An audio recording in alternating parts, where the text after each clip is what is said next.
Yun, malutong. Okay, tikman mo. Yun. Ganyan po ang gawin nyo sa tirang lumpia wrapper. Konti lang tamis niya. Oh, sarap. Meron din ba kayong mga natirang lumpia wrapper?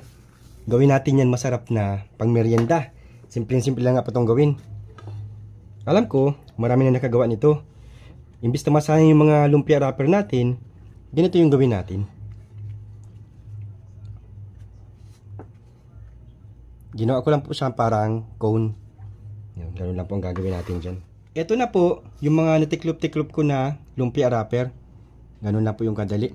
Comment nyo nga ako mga ka-eyeball kung nasubukan nyo na itong gawin para malaman natin kung gano'ng karami na yung mga nakasubok nito at nakatikim nito. Nagpainit na po kami ng mantika. Kapag mainit na po yan, ilalagay po natin yung apoy sa medium heat lang po para hindi po masyadong masunog. Then prito na po tayo. Ganun lang po, napakasimple po ano. Kapag luto na po yung kabila, syempre babalik rin po natin yan para itong kabila naman po ang maluto. Wait lang po natin hanggang sa maging parang golden brown po siya. Yung ganito lang pong pagka-prito. Pangit po kasi nito yung sobrang luto kasi pumapait po ang lasa. Dirin po natin yung mantika. Tapos na po kami magprito ng mga lumpia wrapper. Gagawa na po tayo ng aruba.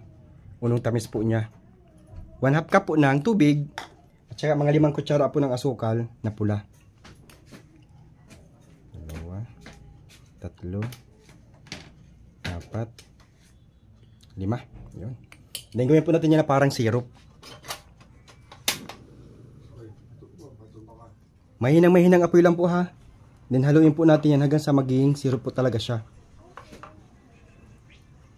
Kapag syrup na po, okay na po yan. Pwede na po natin yan i-off yung apoy. And then ready na po yan para ilagay natin dito.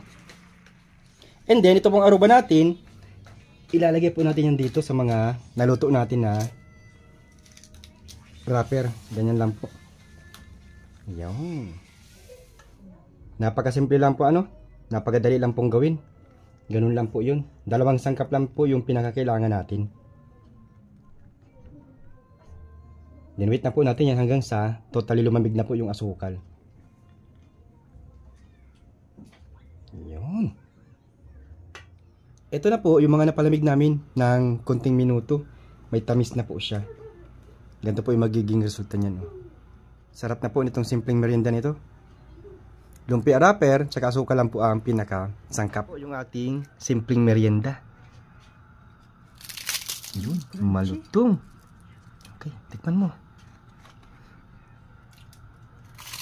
Yun. Ganyan po ang gawin nyo sa tirang lumpia wrapper. Konti lang tamis niya. Oh, sarap. So yun lang po. Please follow, like, and share. Luto nga. Bye-bye. Thank you.